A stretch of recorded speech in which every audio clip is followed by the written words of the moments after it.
ஒரு ஊர்ல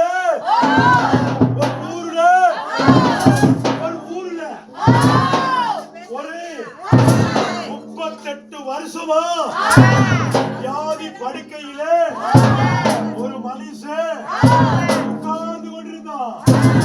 அவனை விசாரிக்கிறதுக்கு யாரும் வரல, சாப்பிட்டியான்னு கேட்கறதுக்கு யாரும் இல்லை.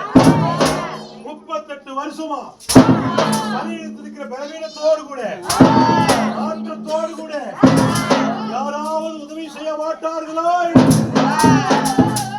ஏங்கி தவித்துக் கொண்டிருந்த அருமையான மகனை தேடி இயேசு வந்தார். யாரு வந்தாரு? இயேசு வந்து அந்த மகனை பார்த்து, நீ சொஸ்தமாக வேண்டும் விரும்புகிறாயா? அந்த மனுஷன் என்ன சொன்னார் தெரியுமா? ஆண்டவரே, என் வியாதி படுக்கை நீங்க, எனக்கு யாரும் உதவி செய்யல என்று கண்ணீரோடு கூட ஆண்டவரிடத்தில் சொல்லும் பொழுது ஆண்டவர் மனதுருகி அந்த குஷ்டரோகியான மனுஷனை கரத்தை தொட்டு தூக்கி விட்டார்.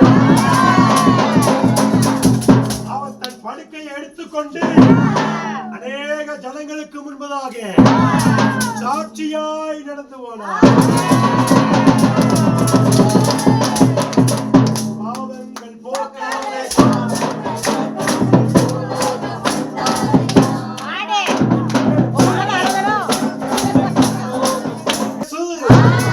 இந்த இரவு பொழுதிலே உங்களை தேடி வந்திருக்கிறார்.